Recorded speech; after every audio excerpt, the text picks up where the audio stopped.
الحمد لله رب العالمين والصلاة والسلام على النور المبين سيدنا ومولانا محمد صلى الله عليه وعلى آله وصحبه أجمعين. أما بعد، تقدم معنا أن المصنف قال لنا أن لا بد لكل مسلم ومسلمة من معرفة ما يجب عليه من فروض العين من تعلم العلم، ما يصحح به عبادته ومعاملته. ثم قال لنا لا أخص كتابي هذا لكن أو غيره من الكتب من مثله مما ذكر فيها العلم الفرض العيني، لهذا قال أو معرفة مثله من فروض الطهارة والصلاة وغيرهما، فحينئذ يجب تعلم هذا الكتاب أولا، ثم بعد ذلك يجب وتعليمه ممن يحتاج إليه من الرجال والنساء والصغار والكبار والأحرار والعبيد، لأن من تعلم العلم وعلمه أولا علم بالتعلم وعمل بما علم ثم علم بما يعلم لمن يحتاج إلى ذلك العلم، كما قال سيدنا عيسى ذاك يدعى عظيما في ملكوت السماوات والأرض، ذاك يدعى عظيما في ملكوت السماوات والأرض.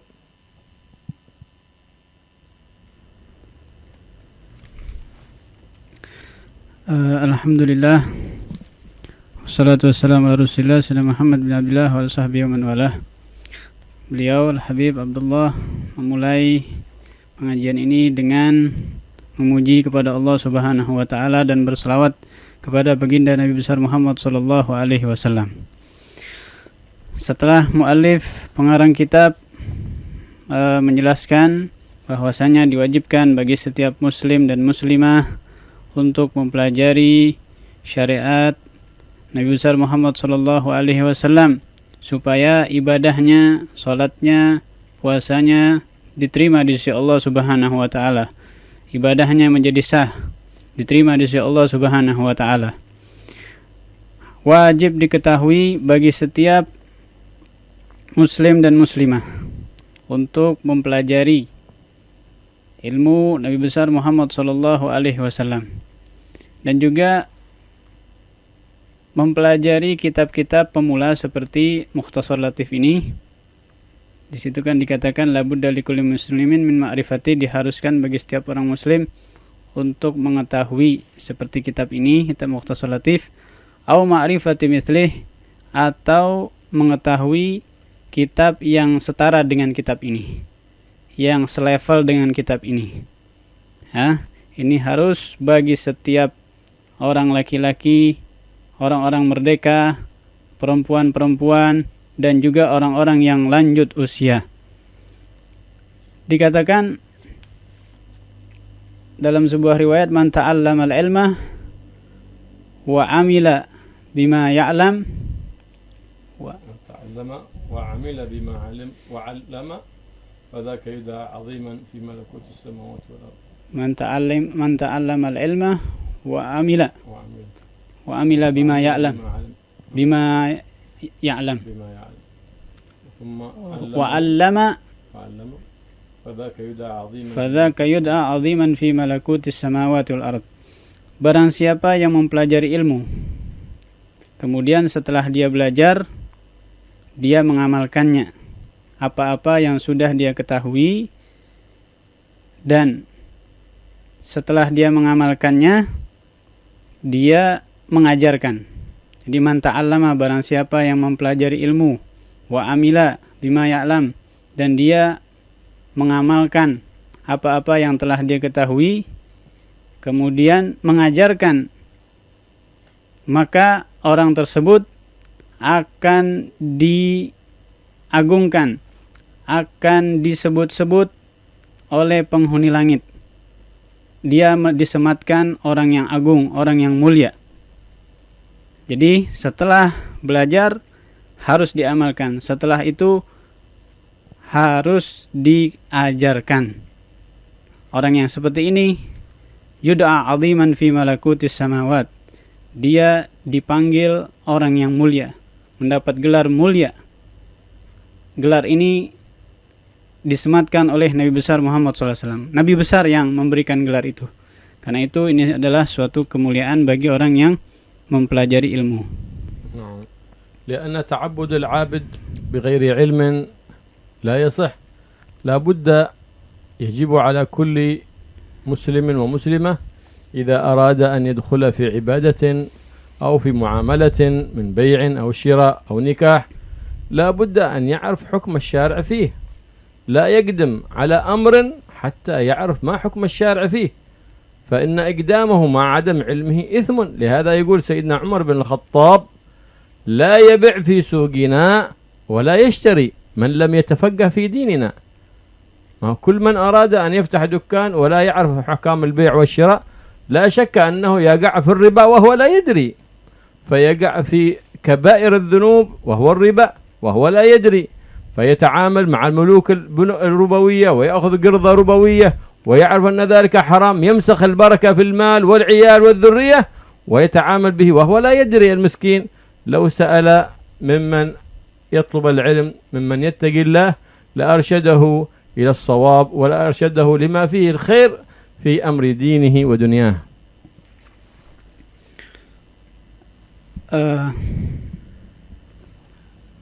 Dikatakan oleh Sayyidina Umar bin Khattab, la yabi fi sugina wa la yashtari man lam yatafaqqah fi dinina. Tidak diperkenankan untuk bertransaksi di pasar-pasar kami, dan juga tidak boleh membeli barang siapa yang tidak mempelajari, yang tidak memahami tentang syariat. Beliau Sayyidina Umar tidak mengizinkan kepada siapapun yang belum belajar, jika ingin akad atau transaksi jual beli dan lain sebagainya, beliau tidak memperkenankan hal itu. Kenapa? Karena dikhawatirkan mereka akan bermuamalah tapi salah muamalahnya. Ternyata yang dia lakukan adalah yang haram. Dia tidak sadar kalau ternyata dia itu sudah terkontaminasi dengan hal-hal ribawi, yaitu yang mengandung unsur riba.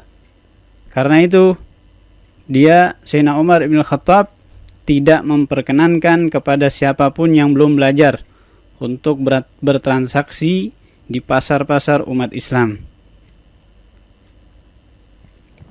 ينبغي للمؤمن الحرص على مجالس العلم، لأن مجالس العلم غذاء الأرواح، كما أن مكان ناس يقولون غذاء الأشباح، فإن حضور مجالس العلم غذاء الأرواح.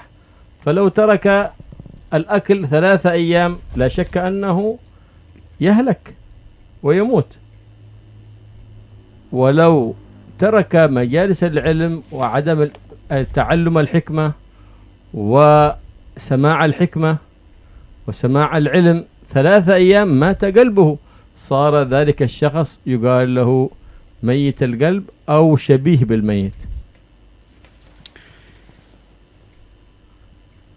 Seyogyanya seseorang harus memperhatikan majelis-majelis ilmu, karena majelis-majelis ilmu adalah makanan ruh, makanan rohani, sebagaimana nasi goreng adalah makanan untuk jasmani.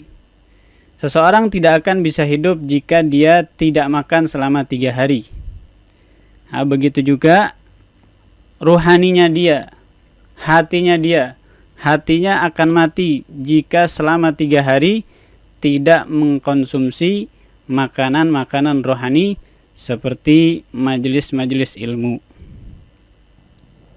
كما يواظب الإنسان على حضور مجلس التهليل يا خير، حضور مجلس البردة يا خير، حضور مجلس المولد النبوي على نبينا أفضل الصلاة والسلام على سائر الأنبياء والمرسلين والملائكة المقربين يا خير، حضور مجالس الذكر، كل هذا شيء جميل. يا ريت لو كان يواظب على حضور مجلس العلم كذلك، فإن هذا هو ميراث الحبيب الأعظم صلى الله عليه وآله وسلم. إن الأنبياء والمرسلين لم يورثوا دينارا ولا درهما إنما ورثوا الحكمة. Sebagaimana orang-orang memperhatikan majelis-majelis tahlil, majelis maulid, acara burdah, zikir, dan lain sebagainya. Alangkah bagusnya mereka juga memperhatikan majelis-majelis ilmu. Jadi semangat juga, bukan sekedar tahlilan, maulid, burdah, dan majelis-majelis zikir, tetapi juga seyogyanya mereka semangat menghadiri majelis-majelis ilmu. Nabi sallallahu alaihi wa alihi wasallam dakhala al-masjid wa wajada majlisan yadhkuru Allah subhanahu wa ta'ala wa majlisan يتذاكرون فيه في الحلال والحرام، فجلس إلى ذلك المجلس الذي يذكر فيه الحلال والحرام، لأنك لا تعبد الله إلا إذا عرفت ما أحل الله عليك وحرمه عليك، وذلك لا تعرفه إلا بمجالس العلم، فالأوامر كثيرة والنواهي كثيرة. بماذا تعرف ذلك؟ وكيف تتقي الله إلا بمجالس العلم؟ في الخير كله في العلم، فما من خير تبحث عنه إلا أصل أسه العلم، وما من شر لا بحث عنه إلا وأصل أسه الجهل والعياذ بالله. Rasulullah Shallallahu Alaihi Wasallam suatu ketika beliau memasuki masjid, dan di sana ada dua majelis. Ada majelis di dalam masjid itu yang di sana banyak orang berzikir kepada Allah Subhanahu wa taala. Dan ada juga majelis yang di sana sedang mengkaji ilmu syariat Nabi besar Muhammad sallallahu alaihi wasallam. Di situ dijelaskan tentang yang halal, tentang yang haram. Tapi Nabi sallallahu alaihi wasallam justru datang ke tempat majelis yang sedang mengkaji, yang menjelaskan tentang yang halal dan yang haram. Nabi tidak duduk di majelis yang di situ ada zikir kepada Allah Subhanahu wa taala. Artinya berarti Nabi lebih memilih yang dijelaskan di situ ilmu syariat. Berarti itu lebih afdol daripada hadir di tempat yang di sana ada zikir. Nah, segala sesuatu yang baik sumbernya adalah dari ilmu. Sumbernya adalah dari ilmu. Segala perbuatan baik itu sumbernya adalah dari ilmu.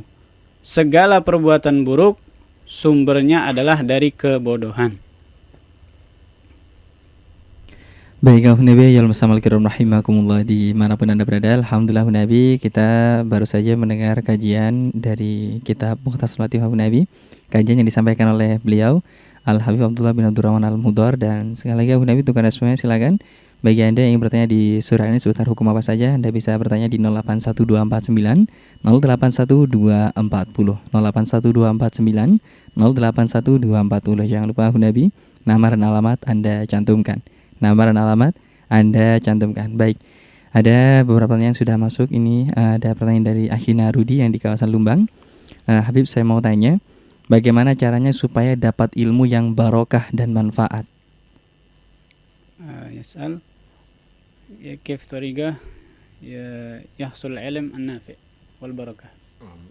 العلم النافع يتبارك هو العلم الذي يكون حجة لصاحبه يوم القيامة، والعلم الضار هو الذي يكون حجة على صاحبه يوم القيامة.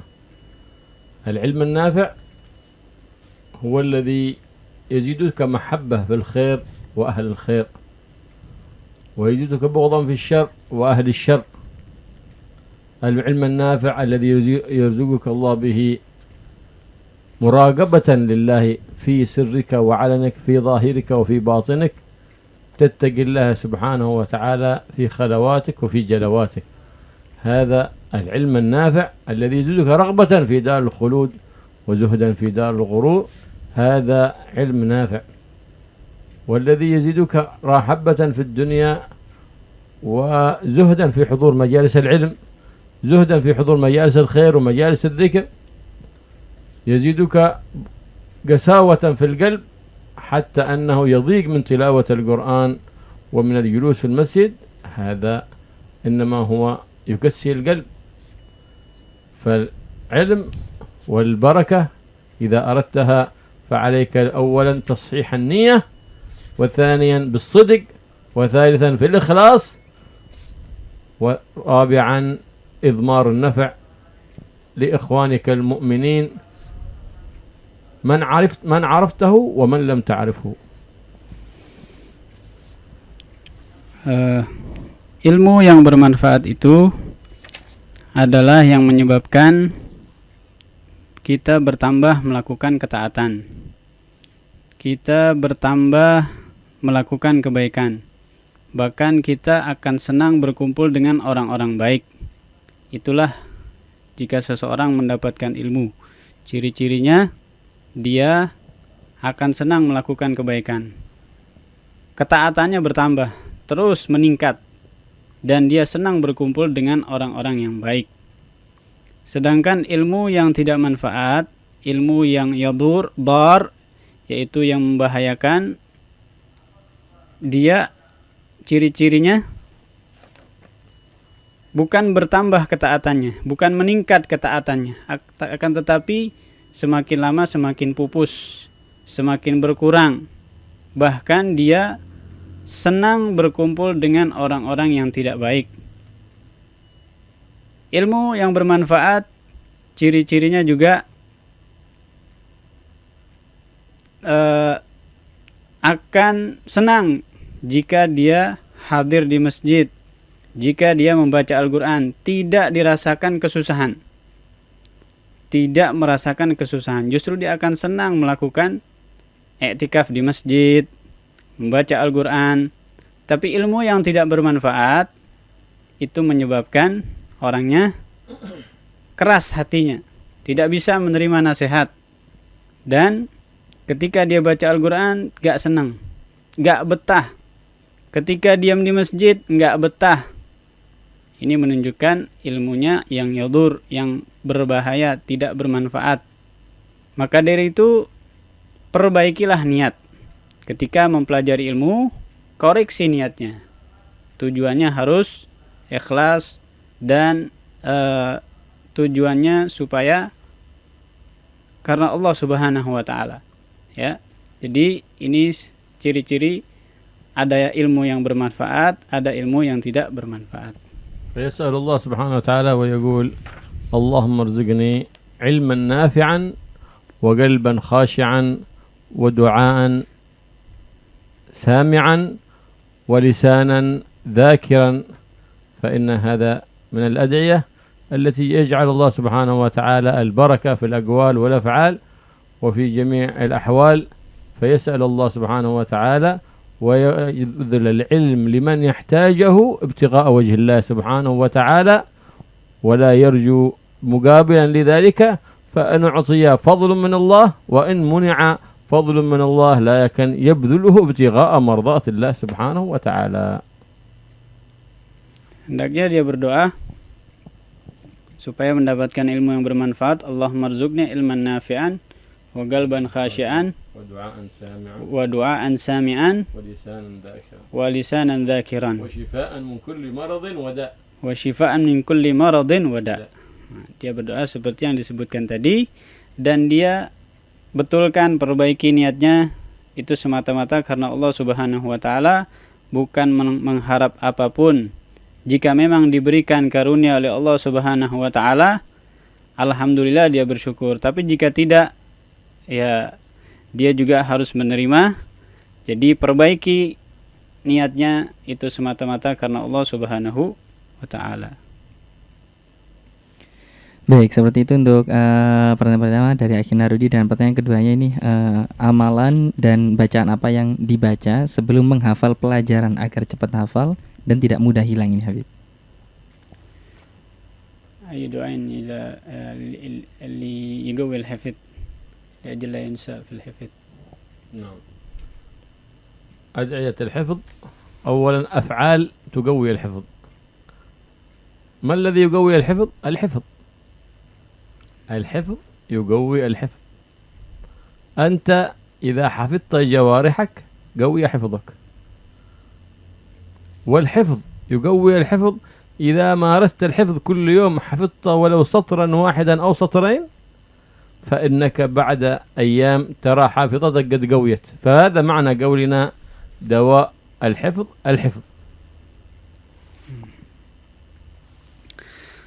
Cara supaya hafalan itu kuat, tidak lupa, al-hifdz juga wal-hifdz. Sebetulnya menghafal itu justru bisa menguatkan hafalan. Maksudnya apa? Pertama, dia juga menjaga anggota tubuhnya dari perbuatan maksiat. Dan yang kedua, dia harus sering menalar, mengulangi. Misalnya dia hafal 2 baris, diulangi lagi, terus begitu. Jadi hafal 2 baris, diulangi. Misalnya hafal lagi tambah 2 baris, jadinya 4 baris, yang 2 baris yang sudah dihafal diulangi lagi. Terus begitu. Yang sudah pernah dihafal tetap dinalar sama dia. Inilah yang bisa menguatkan hafalan. سيدنا الإمام الشافعي يقول: شكوت إلى وكيع سوء حفظي فأرشدني إلى ترك المعاصي وأعلمني بأن العلم نور ونور الله لا يهدى لعاصي. Imam Syafi'i radhiyallahu anhu pernah berkeluh kesah kepada gurunya. Maka gurunya memberikan arahan. Fa arsyadani ila tarkil ma'asi. Beliau mengatakan syakautu ila waki'in su'a hifdhi. Imam Syafi'i berkeluh kesah kepada Waki' gurunya, su'a hifdhi, buruknya hafalanku. Fa arsyadani, maka guruku memberikan arahan ila tarkil ma'asi, kepada meninggalkan maksiat. Fa'alamani bi'annal ilma nurun, dan juga memberikan kepadaku maklumat, guru saya Waki', bahwasanya ilmu Allah Subhanahu wa taala adalah cahaya. Dan cahaya Allah Subhanahu wa taala tidak akan diberikan kepada orang yang maksiat. وينبغي له أن يواظب على هذه الصلاة المذهبة للنسيان، الصلاة على النبي محمد صلى الله عليه وآله وسلم، الصلاة المنسوبة لسيدي أحمد بن إدريس صاحب العلم النفيس الحسني، وهي اللهم صل وسلم على مولانا على سيدنا ومولانا محمد النور المذهب للنسيان بنوره، النور المذهب للنسيان بنوره، وعلى آله وصحبه وسلم في كل لمحة ونفس عدد ما وسعه علم الله. يكرر ذلك مرات في الصباح والمساء، فإنها من الأسباب المذهبة للنسيان. Seyogianya dia selalu membaca doa, membaca selawat. Selawat ini yang dinisbahkan kepada Sayyidi Ahmad bin Idris Al-Hasani.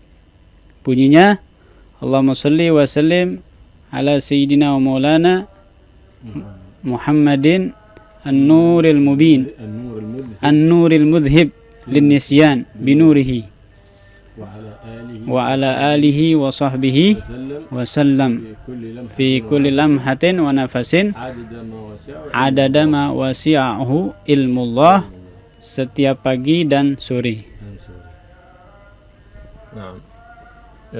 كذلك من الأسباب المذهبة للنسيان ما ورد عن النبي محمد صلى الله عليه وآله وسلم الصلاة المذهبة للنسيان، وهي أنه إذا كان في ليلة الجمعة علم ذلك لسيدنا علي بن أبي طالب كرم الله وجهه ورضي الله تعالى عنه وأرضاه ونفعنا به وبعلومه وأسراره في الدنيا والآخرة.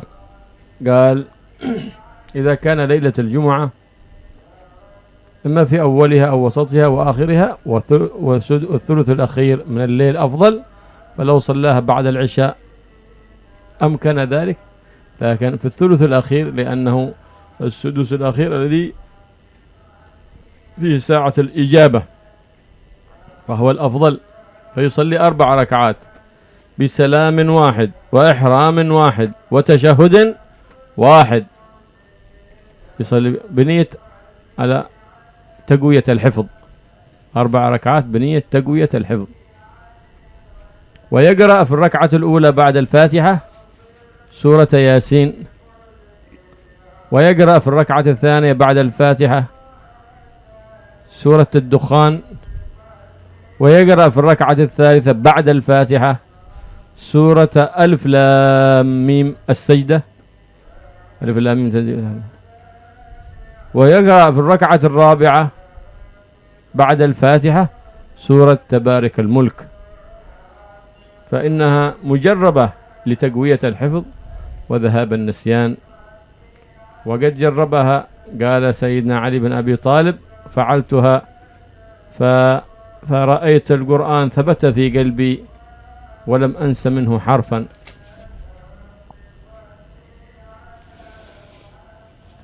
Ada amalan ini yang pernah diajarkan Rasulullah SAW kepada Sayyidina Ali. Hendaknya dibaca malam Jumat. Dibaca malam Jumat, bisa di pertengahan pertama malam hari, atau pertengahan kedua, atau pertengahan ketiga. Yang paling afdol dibaca di pertengahan yang terakhir, yang ketiga. Jadi kalau malam dibagi 3, ya seandainya malam dibagi 3, ada pertengahan pertama, pertengahan kedua, ada pertengahan ketiga. Nah, dibaca di pertengahan yang terakhir itu, yang ketiga. Sudus atau thuluth.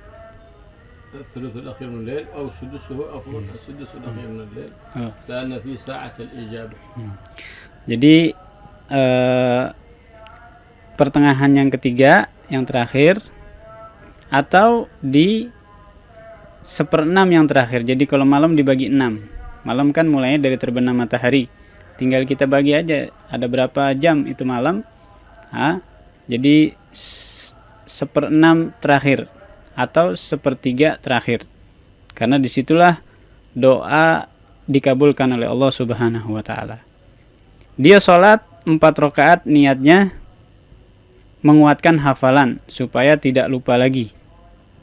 Sholat 4 rakaat dengan 1 ihram dan 1 kali tasyahud. 4 rakaat, 1 kali ihram, 1 kali tasyahud. Setelah dia membaca Al-Fatihah, dia baca surat Yasin di rakaat yang pertama. Di rakaat yang kedua, setelah membaca Al-Fatihah, dia baca surat Ad-Dukhan. Di rakaat yang ketiga, setelah membaca Al-Fatihah, dia baca Alif Lam Mim Sajdah. Di rakaat yang keempat, setelah dia membaca Al-Fatihah, baca Tabarakal Mulk. Kata Sayyidina Ali, setelah beliau mengamalkan ini, tidak pernah lupa lagi. Al-Quran selalu diingat, selalu kuat hafalannya, tidak pernah luput lagi, tidak pernah lupa lagi. Ini mujarrab sekali, ampuh. Baik, seperti itu untuk 2 pertanyaan dari Akhina Rudi di kawasan Lumbang, sekaligus juga pertanyaan terakhir di sore ini karena terbatasnya waktu yang ada, Bu Nabi. Terima kasih untuk Anda semuanya, Bu Nabi. Dan sebelum kita tutup perjumpaan kita di sore ini, kita akan mendengarkan pesan-pesan yang akan disampaikan oleh beliau, Al-Habib Abdullah bin Abdurrahman Al-Muhtar. Tafadhol ya Habib. طيب، فالعلم تمكين في العبادة، تمكين في الأخلاق، تمكين في المعاملة، العلم. لهذا سيدنا الشيخ عبد القادر الجيلاني عندما كان في ليلة من ليالي مجاهداته وعباداته رأى شيئا كالنور يناديه صوت من داخل ذلك النور يقول: يا عبد القادر، يا عبدي عبد القادر، قد وضعت عنك التكليفات وأبحت لك المحرمات. فنظر إلى ذلك فقال: اخسأ يا عدو الله، اخسأ يا لعين. فتحول ذلك النور إلى ظلمة، فسمع صوتا من ذلك وهو صوت إبليس الرجيم يقول: لقد خدعت بهذه الحيلة 70 من العباد، خرجتهم من العبادة إلى الزندقة بهذه الحيلة، لكنك أنت لثبات أساسك في العلم وفي مقاماتك مع الله وفي مجاهداتك مع الله، لأنك أسست أمورك على العلم، لم أستطع أن أقويك وأن أفتنك. فقيل لسيدنا الشيخ عبد القادر الجيلاني: كيف عرفت أن الشيطان هو ظهر بصورة النور؟ قال: لما قال: أبحت لك المحرمات، لم تبح لأفضل خلق الله محمد صلى الله عليه وسلم، فكيف تباح لي وأنا فرد من أمة محمد صلى الله عليه وآله وسلم؟ لم توضع التكليفات على الحبيب الأعظم صلى الله عليه وسلم، أفضل الخلق على الإطلاق، أفضل ما خلق الله سبحانه وتعالى، فكيف تسقط عني التكليفات؟ فلهذا عرفت أنه لا يؤمر بسقاط التكليف وفعل الحرام الرحمن سبحانه وتعالى، بل يأمر بذلك الشيطان. فلهذا تعودت من الشيطان فخسئ وخنس في الحال، لأنه أحقر من أن يتعوذ منه، لكن الله أمرنا بالتعوذ منه، فنحن نتعوذ امتثال لأمر الله سبحانه وتعالى. Pesan penutup beliau, kalimat penutup beliau dikatakan, al-ilmu tamkin fil ibadah. Ilmu itu adalah benteng di dalam ibadah. Begitu juga di dalam muamalah, begitu juga di dalam akhlak. Jadi ilmu itu adalah benteng, perisai ya, yang melindungi kita. Diceritakan di sini dijelaskan biografi daripada Syekh Abdul Qadir Al-Jailani. Suatu ketika beliau melihat cahaya dari langit, dan cahaya itu memanggil, "Wahai hambaku Abdul Qadir, aku telah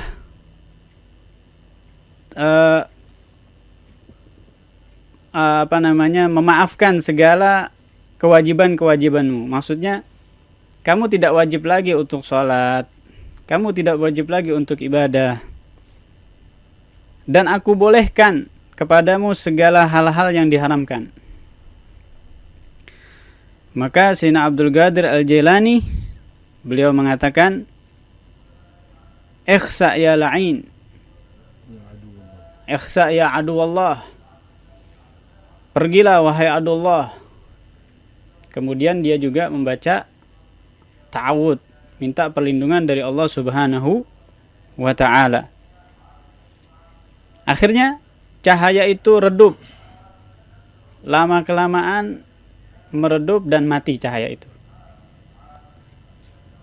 Waktu itu ditanya beliau oleh orang lain, "Wahai Syekh Abdul Qadir, bagaimana Anda bisa selamat dari bisikan setan ini?